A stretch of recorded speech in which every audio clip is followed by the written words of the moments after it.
السلام علیکم ورحمۃ اللہ وبرکاتہ، نحمده ونصلی علی رسولہ الکریم، اما بعد فاعوذ باللہ من الشیطان الرجیم، بسم اللہ الرحمن الرحیم، رب اشرح لی صدری ویسر لی امری واحلل عقدۃ من لسانی یفقہوا قولی۔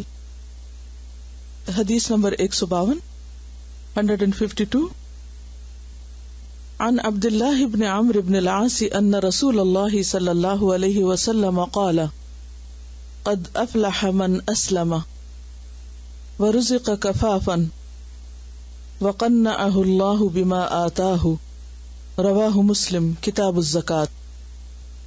سیدنا عبداللہ بن عمرو بن العاص رضی اللہ عنہ سے روایت ہے کہ رسول اللہ صلی اللہ علیہ وسلم نے فرمایا، فلاح پا گیا جو اسلام لایا اور جسے بقدر ضرورت رزق دیا گیا، اور جو اسے اللہ تعالی نے دیا اس پر اس نے قناعت کی۔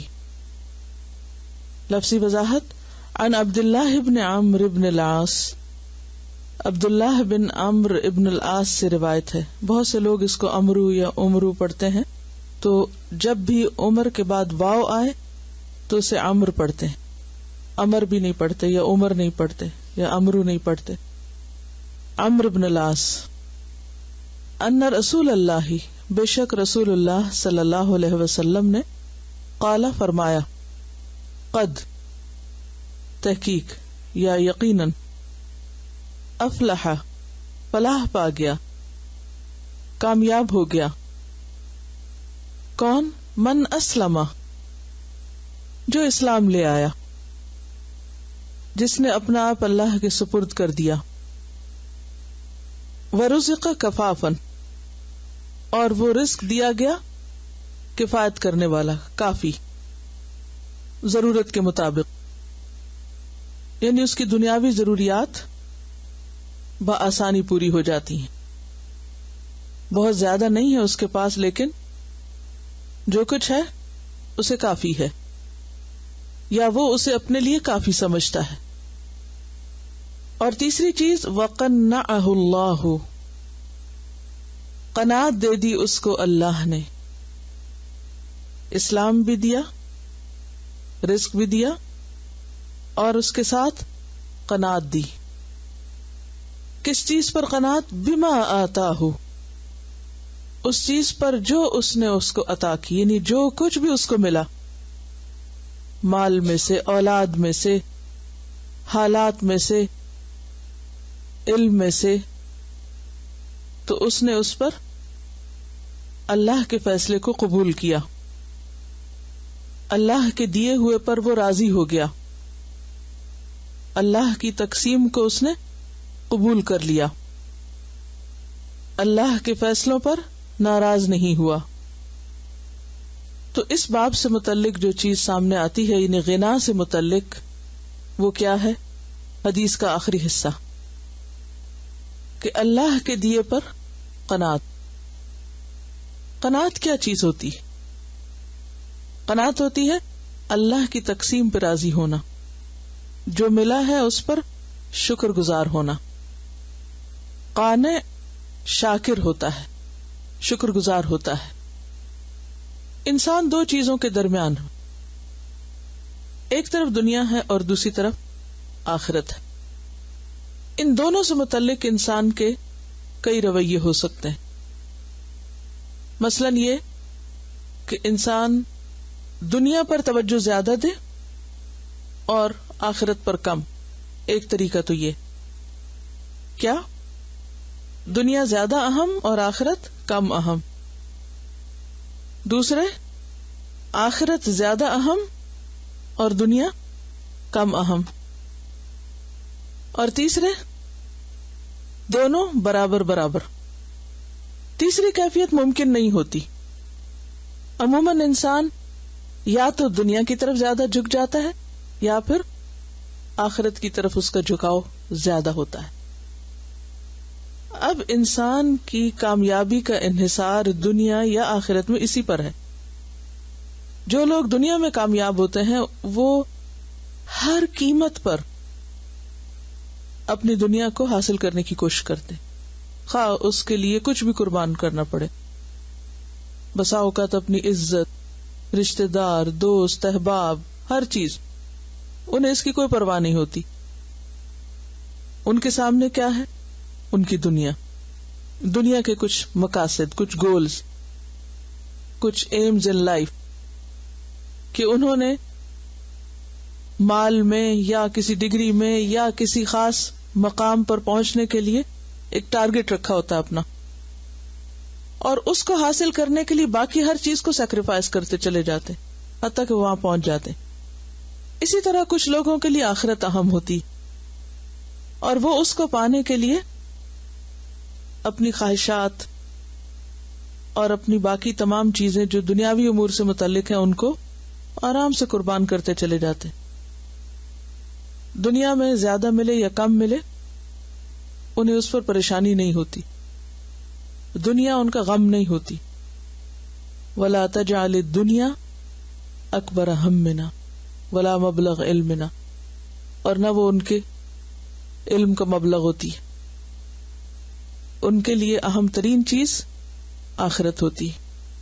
ان کی ساری کوششیں خواہ وہ دنیا کی نظر آئیں بظاہر، وہ بھی بالآخر اور دراصل آخرت ہی کے لیے ہوتی ہیں. وہ رہتے دنیا میں ہیں، دل ان کا آخرت میں اٹکا ہوا ہوتا ہے. نفع اور نقصان کے پیمانے دنیا کے اعتبار سے نہیں رکھتے بلکہ آخرت کے اعتبار سے رکھتے ہیں. اس چیز کو فائدہ مند سمجھتے ہیں جو آخرت میں فائدہ مند ہے، اور اس چیز کو اپنے لیے انتہائی نقصان دہ سمجھتے ہیں جو آخرت کے لیے نقصان دہ ہے، خواہ وہ دنیا کے اعتبار سے کتنا بھی بڑا فائدہ ان کو کیوں نہ معلوم ہو. وہ ان کو فائدہ نظر نہیں آتا، وہ ان کو سراسر نقصان نظر آتا ہے. مثلا حرام کا مال، اس کا ڈھیر بھی ہو تو ان کے لیے کیا ہے؟ بیکار چیز ہے، وہ اس پر کبھی بھی راضی اور خوش نہیں ہو سکتے. لیکن حلال میں اگر بہت قلیل بھی ہے تو اس پر مطمئن، شکر گزار اور خوش نظر آتے ہیں، اور اسے اللہ کا فیصلہ سمجھ کر قبول کرتے ہیں، اس پہ راضی رہتے ہیں، مطمئن ہوتے ہیں. تو بات یہ ہے کہ جس شخص نے آخرت کو اپنا فکر اور ہم بنا لیا اور دنیا کے تھوڑے پر بھی راضی ہو گیا تو اللہ اس کا دل اطمینان سے بھر دیتا ہے، اسے قناعت نصیب کرتا ہے. کیونکہ حرص و ہوس سکون لوٹنے والی ہے، اطمینان اور چین ختم کر دیتی. تو اسی لیے یہاں کامیاب انسان کی صفات بتائی جا رہی ہیں کہ کامیاب کون ہے، ہو از سکسیسفل. سکسیس کا معیار کیا ہے؟ کامیاب وہ ہے جس کو اللہ قناعت دے دے، اطمینان قلب دے دے، شکر گزار دل دے دے، اور وہ ہمیشہ ہمیشہ کے فائدوں کے لیے سوچنے والا بن جائے اور اپنی ساری کوششوں کا مرکز و محور اس طرف فوکس کر دے، اسی کے گرد جمع کر دے. تو ایسا شخص کون ہوتا ہے کہ وہ جو کچھ اس کے پاس ہے اس کو کافی سمجھتا ہے. اور کافی سمجھنے میں کس طرح؟ اس سے اگلی حدیث دیکھیے کہ آپ نے فرمایا تم میں سے جو کوئی جسم کی تندرستی اور گھر میں امن کے ساتھ صبح کرے اور اس کے پاس اس دن کا کھانا بھی ہو تو گویا ساری دنیا اس کے لیے اکٹھی ہو گئی. کہ صحت و سلامتی ہے، امن ہے، اور کھانے کے لیے بھی ہے ایک دن کے. تو اس درجے کی زندگی پر جو راضی ہو جائے، اسے کافی سمجھے، ایسا ہی شخص دراصل قناعت کرنے والا ہے. اس کو قانع کہتے ہیں. اور جو کل کے غم میں مبتلا رہے اور آئندہ زندگی کے لیے فکر مند رہے اور اس کی فکر میں آج کا کھایا وہ بھی اس کو نہ لگے اور وہ اس کی صحت کی بربادی کا باعث بنے، تو ایسا شخص قانع نہیں ہو سکتا. اور جو قانع نہیں وہ کامیاب بھی نہیں. اس نے کیا حاصل کیا؟ جس کے پاس سکون قلب نہیں، اس کے پاس ساری دنیا بھی ہو تو اس کے لیے ناکافی. اور جس کو اطمینان قلب مل گیا، اللہ کے فیصلوں پہ وہ راضی ہو گیا، اس کے لیے گویا ساری دنیا اس کے قدموں میں اکٹھی ہو گئی. زبور کی ایک کوٹیشن ہے کہ القانع غنی ولو کان جائعا. قانع ہی غنی ہوتا ہے ہم غنا کے بارے میں پڑھ رہے ہیں نا کہ اصل غنی کون ہے؟ وہ جو قناعت رکھتا ہے. ولو کان جائعا، خواہ وہ بھوکا ہی کیوں نہ ہو، یعنی اس کا پیٹ خالی ہی کیوں نہ ہو، لیکن وہ پھر بھی اللہ سے شکوہ نہیں کرتا، پھر بھی وہ روتا نہیں کہ مجھے اتنا کیوں نہیں ملا کہ میں پیٹ بھر سکوں. تو ایسا ہی شخص اصل میں دولت مند ہے. اور حقیقت یہ ہے کہ غنا کو دراصل قناعت میں رکھ دیا گیا ہے، کیونکہ چیپٹر ہے نا غنا کے بارے میں. تو غنا اور قناعت کا چولی دامن کا ساتھ. اصل غنی وہ ہے جس کے اندر قناعت ہے. اور یہ کب ہوتا ہے؟ جب انسان اس کی طرف نظر رکھے جو اللہ کے پاس ہے، اور اس کی طرف سے بے نیاز ہو جائے جو لوگوں کے پاس ہے، جو دوسروں کے پاس ہے. کیونکہ جب انسان اپنے سے زیادہ والوں کے پاس جو کچھ ہے اس کو دیکھتا ہے تو اس کے دل کے اندر غم میں اضافہ ہوتا ہے، جلن اور کڑن کا شکار ہوتا ہے، خواہ وہ کسی بھی معاملے میں. یاد رکھیے کہ یہ سب کچھ صرف رزق سے متعلق نہیں، مال روپے سے متعلق نہیں، اس کا تعلق ہر طرح کی نعمتوں سے ہے. مثلا اگر ایک شخص اس کے پاس صرف بیٹیاں ہیں اور دوسرے کے پاس بیٹے بھی ہیں اور بیٹیاں بھی ہیں. اب ایک شخص جس کے پاس کچھ بھی نہیں، تو اب یہ تین طرح کے لوگ ہیں نا. اب ان میں سے کامیاب کون ہے؟ کامیاب وہ ہے خواہ اس کے پاس کچھ بھی نہ ہو پھر بھی وہ اللہ کے فیصلے پر راضی ہو. اور ناکام ہے وہ جس کے پاس بیٹے بھی ہیں اور بیٹیاں بھی ہیں اور پھر بھی وہ خوش نہیں. اور ناکام ہے وہ جس کے پاس بیٹیاں تو ہیں بیٹے نہیں، اور ہر وقت وہ ان کی طرف دیکھ رہا ہے جن کے پاس بیٹے ہیں اور وہ اپنی بیٹیوں کی قدر نہیں کرتا، اور ہر وقت جلن اور کڑن کا شکار. کیا اکثر لوگوں کی پریشانی انہی چیزوں کے گرد نہیں گھوم رہی ہوتی؟ یہ کس کا فیصلہ ہے کہ اللہ کس کو کیا دے؟ قرآن کیا بتاتا ہے؟ جس کے لیے چاہے بیٹیاں دے، جس کے لیے چاہے بیٹے، جس کے لیے چاہے ملا جلا کے دے، جس کو چاہے بانجھ کر دے، کچھ بھی نہ. کس کا فیصلہ؟ تو پھر غنا کیا ہوئی؟ کہ اللہ کے فیصلے پہ رضامند ہونا. القانع غنی ولو کان جائعا، خواہ اس کے پاس کچھ بھی نہیں پھر بھی راضی ہے. یہ ہے دراصل غنا. اسی طرح باقی چیزوں کے معاملے میں بھی، صرف مال نہیں، صرف اولاد نہیں، کوئی بھی چیز جو کسی کو ملی ہو. اللہ نے نعمتیں تقسیم کی ہیں، روزیاں تقسیم کی ہیں، اولاد کی تقسیم اس نے اپنے ہاتھ میں رکھی ہے، مختلف کاموں اور ذہنی صلاحیتوں کی تقسیم بھی اس کی طرف سے. آپ نے دیکھا ہوگا کچھ لوگ ایک سبجیکٹ میں اچھے ہوتے ہیں، کچھ دوسرے میں اچھے ہوتے ہیں، کوئی ایک فیلڈ میں بہت آگے چلا جاتا ہے، کوئی دوسرے میں بہت مہارت پیدا کر لیتا ہے. یہ بھی کیا ہے؟ دراصل اللہ کی تقسیم. اب اگر انسان اس پر توجہ نہ کرے جو مواقع اس کو ملے، جو اپرچونٹیز اس کو ملی ہیں نیکی کمانے کی، اور صرف نظر اس پہ رکھے جو دوسروں کو ملا ہوا ہے، کیا ہوگا؟ کبھی خوش رہ سکتا ہے ایسا انسان؟ ہر وقت جلن اور کڑن کا شکار رہے گا، اور اس کے دل سے اطمینان قلب رخصت ہو جائے گا، سکون لٹ جائے گا. ایسا شخص کہاں سے کامیاب ہو سکتا ہے جس نے ساری زندگی صرف جلن کڑن سے گزاری اور اللہ کے فیصلوں کو قبول نہ کیا، اللہ کی تقسیم پہ راضی نہ ہوا کہ تو نے اس کو وہاں کیوں بٹھایا اور مجھے یہاں کیوں بٹھایا، اسے وہاں کیوں رکھا اور مجھے یہاں کیوں رکھا. ہر وقت اس کے اندر ایک کیوں کا ہی سوال رہے. تو ایسا شخص دنیا میں بھی خوش نہیں، اور جو دنیا میں اللہ کے فیصلوں پہ راضی نہیں، وہ کل اللہ کے فیصلوں پہ کہاں راضی ہو سکتا؟ اللہ کو جو راضی کرے اللہ اسی کو راضی کرتا ہے. اور اللہ کس میں راضی ہوتا ہے؟ بندے کی تسلیم کی خو پر، اسلم تو کہنے پر. من اسلم، جو اپنا آپ اللہ کے حوالے کر دے، جو اللہ کے فیصلوں کو مان جائے، قبول کر لے. بات یہ ہے کہ انسان کی ویکنس ہے دنیا کی محبت، دولت کی محبت، ظاہری چیزوں سے متاثر ہونا. اب کیا ہوتا ہے، انسان جو ہی کوئی چیز دیکھتا ہے تو فوراً اس سے مروب ہو جاتا ہے، متاثر ہو جاتا ہے، پھر اس کی تمنا کرنے لگتا ہے کاش یہ میرے پاس بھی ہوتی. یہ کہتے میرے پاس کیوں نہیں, اور پھر وہ مسلسل ایک مشکل کا شکار رہتا ہے. اب اس کا علاج کیا ہے؟ ایسے شخص کا کیا علاج ہو سکتا ہے؟ چلے کسی کا نہیں, اپنا ہی ہم کرتے ہیں سب. اپنے اطمینان قلب کے لیے کیا کر سکتے ہیں؟ کیا ہونا چاہیے؟ روٹ کاز کیا ہے؟ روٹ کاز دنیا کی محبت ہے.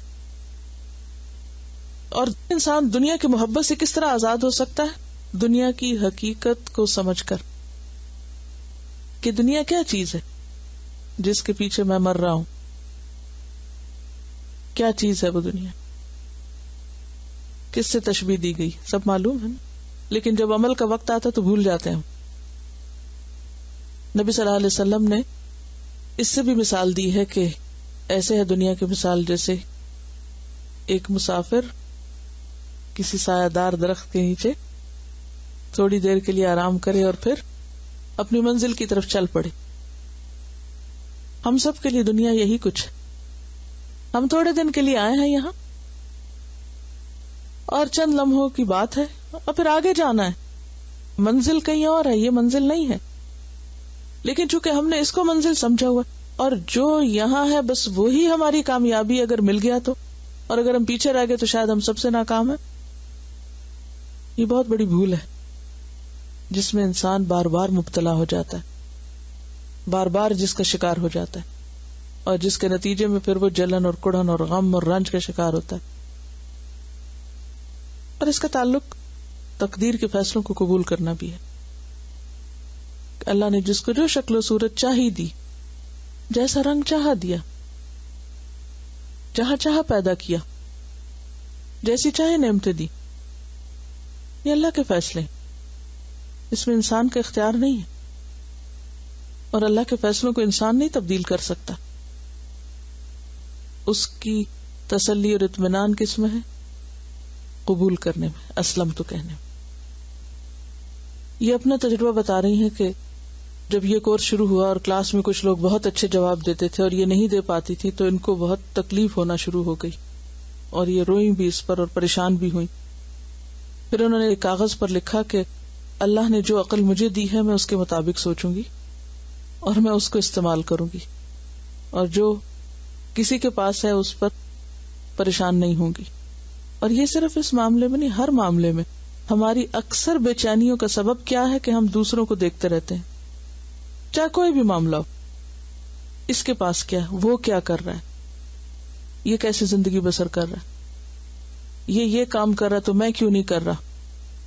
ہمیں کیا معلوم کس کی کون سی نیکی قبول ہو, کہاں سے.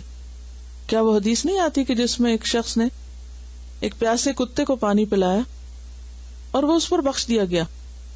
وہ تو کوئی بہت بڑا علامہ اور اسکالر نہیں بنا تھا, وہ بہت بڑے بڑے کارنامے اس نے نہیں کیے تھے.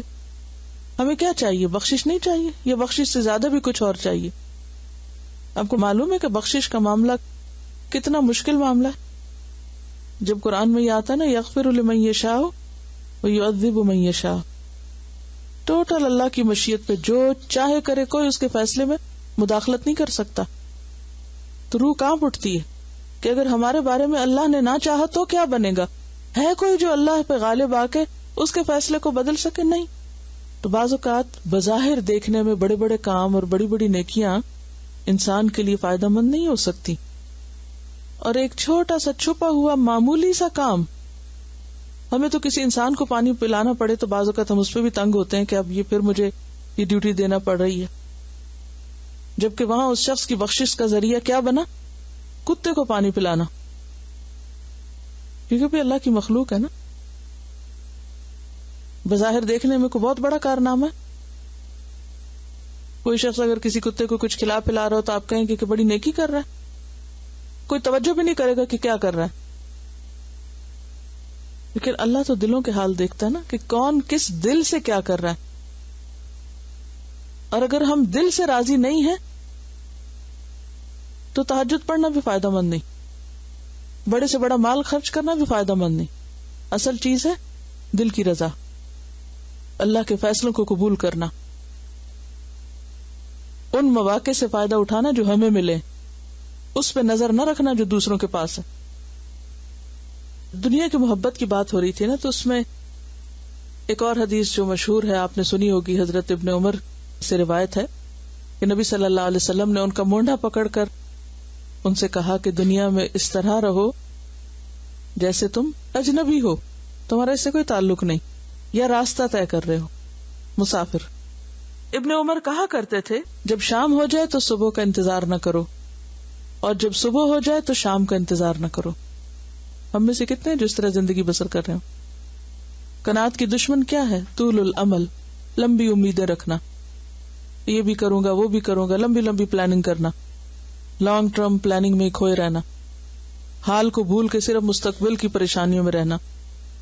صحت میں مرض کے زمانے کے لیے جمع کر لو اور زندگی میں موت کے لیے جمع کر لو. کیا مطلب ہے اس کا؟ یعنی اپرچونٹیز کا استعمال کرو، مواقع کو استعمال کرو. تو فلاح کا راستہ کسی چیز کی کثرت میں نہیں ہے، فلاح کا راستہ کس میں ہے؟ قناعت میں ہے. فلاح کا راستہ قناعت کے ذریعے ہو کے جاتا ہے، کثرت کے ذریعے نہیں ہوتا. اب آپ دیکھیں کہ یہ جو حدیث ہے کہ اس طرح زندگی بسر کرو گویا تم راستہ عبور کر رہے ہو، مسافر ہو. اور ایک اور حدیث میں آتا ہے کہ تمہارے پاس اتنا ہی سامان ہونا چاہیے جیسے ایک مسافر کے پاس ہوتا ہے. زاد الراکب، مسافر کتنا کچھ اٹھا کے لے جاتا، کتنا ہوتا ہے مسافر کے پاس؟ جی کم سے کم ہوتا ہے نا. اب اگر ہمیں گھر شفٹ کرنا پڑے تو کیا حال ہوتا ہے؟ واقعی مسافر جتنا سامان ہے ہمارے پاس نہیں. اگلی حدیث نمبر 153 153 عن سلمة بن عبید اللہ بن محسن الانصاری عن ابیہ قال قال رسول اللہ صلی اللہ علیہ وسلم من اصبح منکم معافا فی جسدہ آمنا فی سربہ عنده قوت یومہ فکأنما حیزت لہ الدنیا. رواہ ابن ماجہ کتاب الزہد. سیدنا سلمہ بن عبید اللہ بن محسن الانصاری اپنے والد سے روایت کرتے ہیں کہ رسول اللہ صلی اللہ علیہ وسلم نے فرمایا، تم میں سے جو کوئی جسم کی تندرستی اور گھر میں امن کے ساتھ صبح کرے اور اس کے پاس اس دن کا کھانا بھی ہو تو گویا ساری دنیا اس کے لیے اکٹھی ہو گئی. لفظی وضاحت، ان سلمۃ بن عبید اللہ بن محسن الانصاری، یہ ان کے نام اور والد کا نام اور ان کی نسبت انصاری. ان ابھی ہی، وہ اپنے والد سے روایت کرتے ہیں. والد کون ہے؟ عبید اللہ بن محسن. قال، وہ کہتے ہیں، کون؟ والد. قال رسول اللہ صلی اللہ علیہ وسلم، رسول اللہ صلی اللہ علیہ وسلم نے فرمایا، من اصبح، جس نے صبح کی، منکم، تم میں سے، یعنی اس حال میں، معافن، کہ وہ عافیت میں ہے، فی جسدہ، اپنے جسم کے معاملے میں، یعنی صبح اٹھا ہے اور عافیت کے ساتھ اٹھا ہے، کوئی سر درد نہیں تھی، کوئی جسم میں درد نہیں تھی، کوئی ایسی کمزوری نہیں تھی، کوئی چکر نہیں آئے، کچھ نہیں، فریش اٹھا. آمنن فی سربہ، امن والا ہے اپنے گھر میں. سرب کا لفظ جو ہے یہ سربا سے ہے. قرآن مجید میں کہاں استعمال ہوتا ہے؟ فاتخذ سبیلہ فی البحر سربا، سورۃ کہف میں. تو سربا کا معنی ہوتا ہے گھستے چلے جانا، گھستے چلے جانا. سراب بھی ہوتا ہے نا، تو سراب میں بھی کیا ہوتا ہے؟ آپ اس میں گھستے چلے جاتے ہیں اور وہ آگے سے آ کے نہیں دیتی. تو صرف ہرنوں کے گلے کو بھی کہتے ہیں گلہ. گلہ کیا ہوتا ہے؟ ہرڈ جیسے ہوتا ہے. عورتوں کی جماعت کے لیے بھی آتا ہے. اور یہاں اہل خانہ مراد ہے، گھر والے بھی گلے کی طرح ہی ہوتے ہیں نا. آمنن فی سربہ، جو اپنے گھر میں امن کے ساتھ ہے، گھر والے ہیں اس کے پاس. یعنی بعض اوقات آپ اٹھتے ہیں تو اکیلے ہوتے ہیں، لیکن بعض اوقات کیا ہوتا ہے کہ گھر بھرا ہوا ہوتا ہے. آپ اٹھتے ہیں، آپ کے بال بچے، آپ کے رشتے دار، عزیز سب. تو اس صورت میں جب آپ صبح اٹھتے ہیں تو آپ کے دل کی حالت کیا ہوتی؟ مختلف ہوتی ہے نا. جب آپ گھر میں تنہا اکیلے اٹھیں اور جب اٹھے اور گھر میں چہل پہل ہو، زندگی کے آثار نظر آئیں. اندہ قوت یومہ، اندہ اس کے پاس، قوت خوراک ہو. قوت کہتے ہیں گزارے کے لائق کھانا، یعنی ضرورت کے لائق کھانا. فکأنما، پس گویا کہ، حیزت، اکٹھی ہو گئی. اس مادے سے بھی قرآن مجید میں لفظ ہے متحیزن، حیزت لہ الدنیا، اس کے لیے اکٹھی ہو گئی یا اکٹھی کر دی گئی ساری دنیا. تو اس سے بھی کیا پتہ چلتا ہے کہ غنا کا کانسیپٹ اسلام میں کیا ہے، دولت مند ہونے کا معیار کیا ہے، کون دولت مند ہے، کون امیر ہے، کس کے پاس سب کچھ ہے، کون بادشاہ ہے، جس کے پاس صحت. کیونکہ اگر صحت نہ ہو تو انسان کسی بھی چیز کو انجوائے نہیں کر سکتا. مثلاً آپ اگر بستر میں پڑے ہوئے ہیں، کتنے ہی لوگ ایسے ہیں نا جو صبح کرتے ہیں اور اپنے بستر سے اٹھ نہیں سکتے، اپنی ضروریات کے لیے دوسروں کے محتاج ہوتے ہیں. کئی لوگ ہسپتالوں میں پڑے ہوئے ہیں سال ہر سال سے، کومے کی حالت میں، بے ہوش، کوئی موت و زندگی کی کشمکش میں، کوئی کسی تکلیف میں. کوئی اٹھتا ہے تو اٹھ جاتا ہے، اٹھ کے بیٹھ نہیں سکتا، اسے کسی کو اس کو اٹھانا پڑتا ہے، دوسروں کا محتاج ہوتا ہے. کئی لوگ اتنے بوڑھے ہو جاتے ہیں کہ اپنی سائڈ نہیں بدل سکتے، کسی اور کو ان کی سائڈ بدلوانی پڑتی. محتاجی کی کئی قسمیں ہوتی ہیں. تو جو شخص اپنے پاؤں پہ اٹھ گیا، خود اٹھ گیا سو کے، ایک طرح سے موت کے منہ سے اٹھتا ہے نا انسان، اٹھ گیا اور اس کے اہل و عیال بھی اٹھ گئے، گھر میں چہل پہل ہے. اور پھر سب سے پہلی ضرورت انسان کی کیا ہوتی ہے؟ کچھ کھائے پیے. یہاں پر آپ دیکھیے کہ اس کی مادی جسمانی ضرورت بھی پوری ہو رہی ہے، اس کی ایموشنل نیڈز بھی پوری ہو رہی ہیں، گھر والے موجود ہیں، اور اس کی خوراک کا سامان بھی ہے، اس کی پھر جسمانی ضروریات بھی پوری ہو رہی ہیں. فَكَأَنَّمَا حِيزَتْ لَهُ الدُّنْيَا، گویا ساری دنیا اسی کی ہو گئی، اس کے پاس سب کچھ. بات یہ کہ انسان کے پاس اگر لالچ ہے، ہرس ہے، تو بہت کچھ بھی کافی نہیں، بہت کچھ بھی اس کے لیے کچھ نہیں، کہ اسے کچھ نظر ہی نہیں آتا نا. وہ کہتا ہے کیا ہے میرے پاس. لیکن جس کی سوچ اور جس کی نگاہ مثبت ہو، جو دیکھنے والی ہو، جو نعمتوں پر نظر رکھے، اس کے لیے گویا سب کچھ. تو فرق کہاں ہے؟ فرق سوچ میں، فرق انسان کے اپنے اندر ہے. باہر کی دنیا تو ویسی ہی رہتی ہے، ہم وہی ہوتے ہیں جو ہمارا اندر ہوتا ہے، جو ہم اندر سے ہوتے ہیں. ہمارے سارے رویے، ہمارا بیہیویئر، ہمارا ایٹیٹیوڈ، ہماری گفتگو، ہمارا سارا معاملہ، ہماری اداسی، ہمارا غم، ہماری خوشی، ہمارا غصہ، اریٹیشن، سب کا تعلق کس سے؟ باہر سے یا اندر سے؟ اندر سے.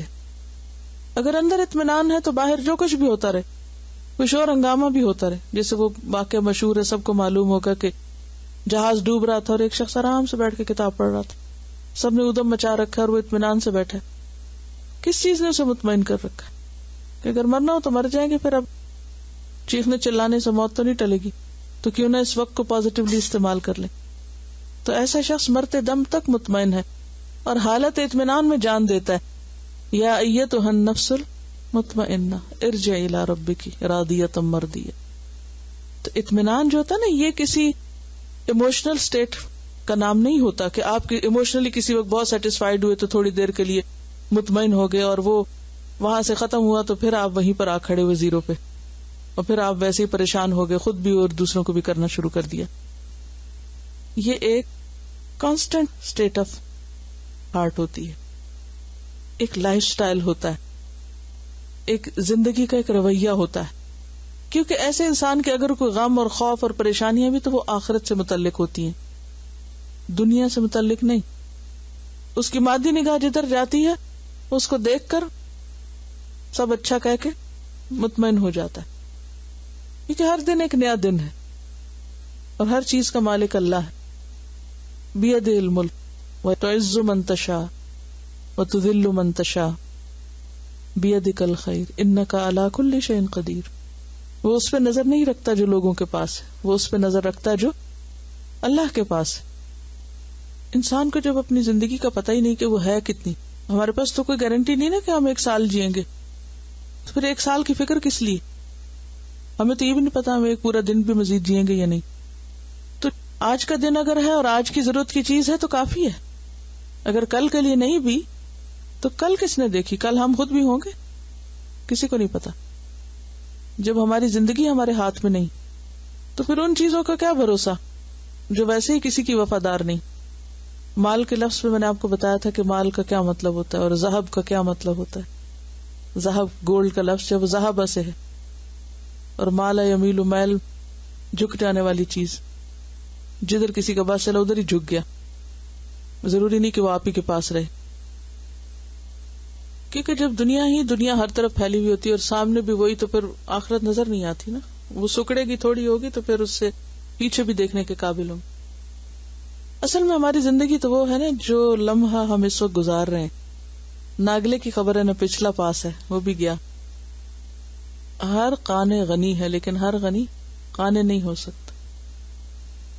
اگلی حدیث عن ابی ہریرہ قال قال رسول اللہ صلی اللہ علیہ وسلم انظروا الى من هو اسفل منکم ولا تنظروا الى من هو فوقکم فإنه أجدر ألا تزدروا نعمة الله عليكم. رواہ الترمذی کتاب الزہد. سیدنا ابو ہریرہ رضی اللہ عنہ سے روایت ہے کہ رسول اللہ صلی اللہ علیہ وسلم نے فرمایا، ایسے لوگوں کی طرف دیکھو جو دنیا کے مال و اسباب کے لحاظ سے تم سے کمتر ہوں، اور ان کی طرف نہ دیکھو جو مال و دولت میں تم سے بڑھ کر ہوں. اس طرح زیادہ لائق ہے کہ پھر تم اللہ کی ان نعمتوں کی ناقدری نہ کرو جو اس کی طرف سے تم پر ہوئی ہیں.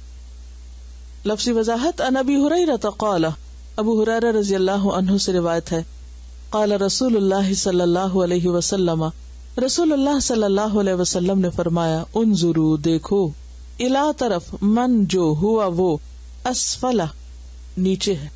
اسفل افعل التفضیل کا صیغہ ہے، یعنی کمپیریٹیولی تم سے کمتر ہے. منکم تم سے، ولا تنظروا اور نہ تم دیکھو، الا طرف، من اس کے ہوا وہ، فوقکم تم سے اوپر. فإنہ پس بے شک وہ، اجدر قریب تر ہے، اللہ کے نہ تزدرو تم حقیر جانو، نعمت اللہ اللہ کی نعمتوں کو، علیکم جو تم پر ہے.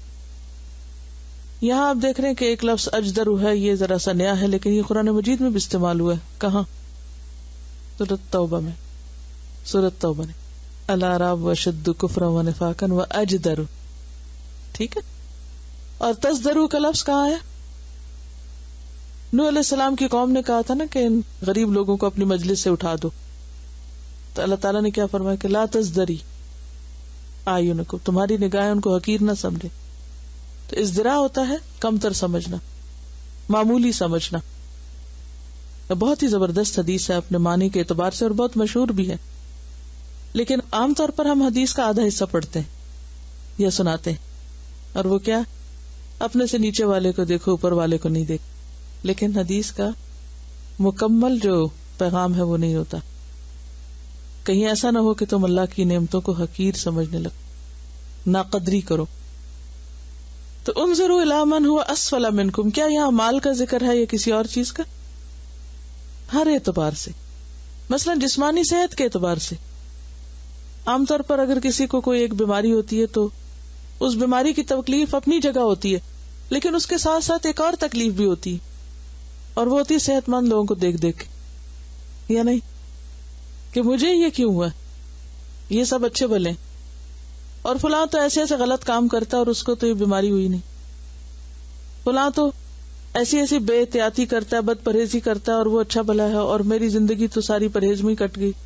اور بعض لوگ تو رونا بھی شروع کر دیتے ہیں اس وقت غم کے مارے کہ مجھے یہ بیماری کیوں لگ گئی. ٹھیک ہے، انسان دکھ تکلیف میں مبتلا ہوتا ہے اور آنسو بھی آ جاتے ہیں اپنی جگہ، لیکن کبھی کبھار تو ایسی کیفیت اگر ہو تو انسان کمزور ہے، خلق الانسان ضعیفا، کوئی بات نہیں، لیکن اگر یہ ایک وتیرہ ہی بن جائے روز کا قصہ بن جائے اور ہر وقت انسان انہی باتوں کو سوچتا رہے تو نتیجہ کیا ہوگا، نقصان کیا ہوگا؟ خود تو پریشان ہوگا، اپنے آس پاس والوں کی بھی زندگی حرام کر دے گا. کیونکہ جو ناشکرے لوگ ہوتے ہیں وہ صرف خود کو نہیں تکلیف دیتے، پورے ماحول کو بدمزہ کر دیتے ہیں. جسمانی تکلیفوں کے علاوہ کوئی اور مثال، کسی بھی چیز میں آپ کی مثال دیکھ سکتے ہیں. انسان جب کسی کی بھی کوئی نعمت دیکھتا ہے نا فوراً حسد کا شکار ہو جاتا ہے اور فوراً رونا دھونا شروع کر دیتا ہے، اس کے پاس یہ میرے پاس کیوں نہیں، چاہے وہ ظاہر کرے یا نہ کرے. اور انسان یہ بھول جاتا ہے کہ جس کے پاس بھی کوئی نعمت ہے وہ دراصل کیا ہے، آزمائش ہے اس کے لیے، امتحان ہے اس کے لیے. تو میں امتحان کو دعوت دے رہا ہوں کہ میرا امتحان کیوں نہیں ہو رہا، مجھے کیوں نہیں ملا یہ سب. تو اس لیے کیا کہا گیا کہ اس کو دیکھو جس کے پاس یہ بھی نہیں جو تمہارے پاس ہے. انظروا الی من هو اسفل منکم ولا تنظروا الی من هو فوقکم. اور اس کو مت دیکھو، دیکھو بھی نہیں، کیونکہ دیکھو گے تو پھر رہ نہیں سکو گے. لیکن ہم دیکھنے سے بھی باز نہیں آتے. عموماً ہمارے تجسس کیا ہوتے ہیں؟ تجسس کی بیماری بھی ہر ایک کے اندر ہوتی ہے نا، کسی نہ کسی درجے میں. کس بات کا تجسس ہوتا ہے؟ کسی بھی چیز کے بارے میں کہ جس میں بھی انسان دوسروں سے کمپیٹ کرنے کی کوشش کرتا ہے وہ اس کے بارے میں تجسس کرنے لگتا ہے. یہ کیا کر رہا ہے، وہ کیا کر رہا ہے، وہ کیا کر رہا ہے، اس کو کیا ملا، اس کو کیا ملا، اس کو کیا ملا. اور یہ سب کچھ کر کے دراصل انسان اپنی زندگی حرام کرتا ہے، کیونکہ وہ یہ بھول جاتا ہے کہ اس کو اللہ نے کیا اپرچونٹی دے رکھی، کیا موقع اس کو نیکی کمانے کا ملا ہوا ہے جس سے وہ فائدہ نہیں اٹھا رہا. کیونکہ ساری انرجی تو اسی میں لگ جاتی ہے نا، ساری قوت تو یہی ضائع ہو جاتی ہے. کیونکہ اللہ تعالیٰ بھی آزماتا ہے نا. جن نعمتوں کی ہم قدر نہیں کرتے پھر وہ بالآخر زیادہ عرصہ رہتی نہیں. نعمت کی حفاظت صرف شکر سے ہوتی ہے، نعمت کی حفاظت صرف شکر سے ہوتی ہے. اور شکر گزار انسان مثبت سوچ رکھتا ہے، منفی نہیں رکھتا. وہ ہر وقت روتا دھوتا نظر نہیں آتا. شکر گزار انسان کا چہرہ، اس کی مسکراہٹ، اس کا چلنا پھرنا، اس کی بات، اس کی ہر چیز میں ایک محبت ہوتی. اور ناشکرا انسان ہر وقت جلتا کڑتا نظر آتا ہے کیونکہ وہ اللہ کی نعمتوں کو اپریشیٹ نہیں کر سکتا. وَلَا تَنظُرُوا إِلَىٰ مَنْ هُوَ فَوْقَكُمْ. اس کو دیکھو ہی نہ تاکہ نہ جلو، نہ مصیبت میں پڑو. اور انسان کے اسلام کا حسن کیا ہے؟ ترکہ ما لا یعنی، جو اس کے مطلب کی چیز نہیں اس کو چھوڑ دے. تو جب بھی انسان اوپر والے کو دیکھتا ہے تو شکایت پیدا ہوتی ہے، اللہ سے بھی شکوہ، بندوں سے بھی شکوہ. نبی صلی اللہ علیہ وسلم کو قرآن مجید میں اللہ سبحانہ وتعالیٰ فرماتے سورۃ طٰہٰ آیت نمبر 131، وَلَا تَمُدَّنَّ عَيْنَيْكَ إِلَىٰ مَا مَتَّعْنَا بِهِ أَزْوَاجًا مِّنْهُمْ زَهْرَةَ الْحَيَاةِ الدُّنْيَا لِنَفْتِنَهُمْ فِيهِ. کیا معنی؟ نگاہ اٹھا کے بھی نہ دیکھو.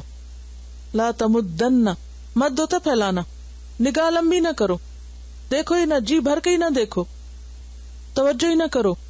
الا ما متعنا به ازواجا منه، جو بھی ہم نے ان کو دنیا کی زندگی کا رنگا رنگ سامان دے رکھا ہے. زہرۃ الحیات الدنیا، یہ دنیا کی زندگی کی رونق ہے.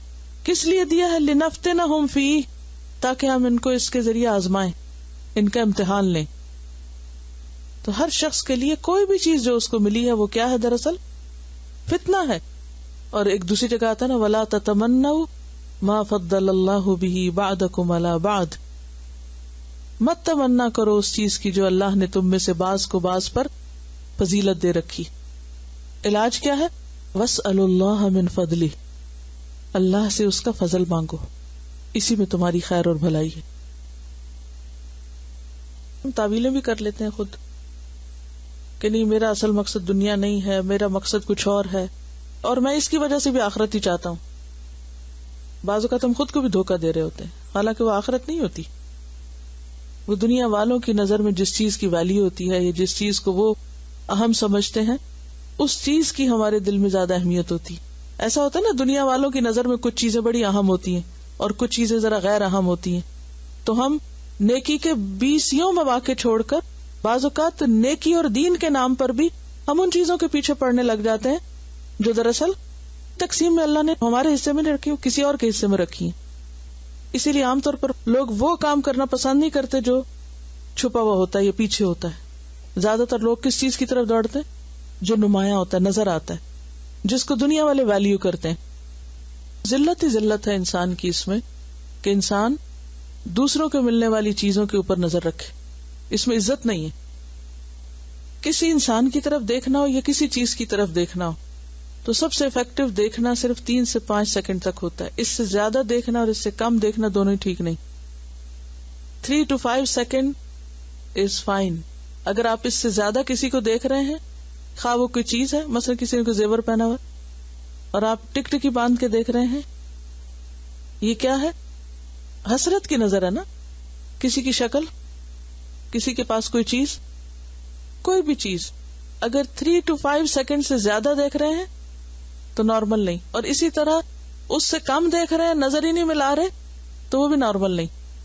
جی دونوں میں گڑبڑ. جی گاڑی ادھر چلی جاتی ہے اور ہم آگے جا رہے ہیں اور وہ پیچھے مڑ مڑ مڑ کے دیکھے جا رہے ہیں کہ کہاں گئی. سورۃ القصص آیت نمبر 24. رب انی لما انزلت الی من خیر فقیر. لوگوں کی طرف دیکھنے کی بجائے انسان اللہ کی طرف توجہ کرے، اس سے دعا مانگے کہ یا اللہ جو خیر تو مجھے دے میں اس کا محتاج ہوں، مجھے لوگوں کا محتاج نہ بنا. اوکے. سبحانک اللہم و بحمدک نشہد ان لا الہ الا انت نستغفرک و نتوب الیک. السلام علیکم و رحمۃ اللہ وبرکاتہ.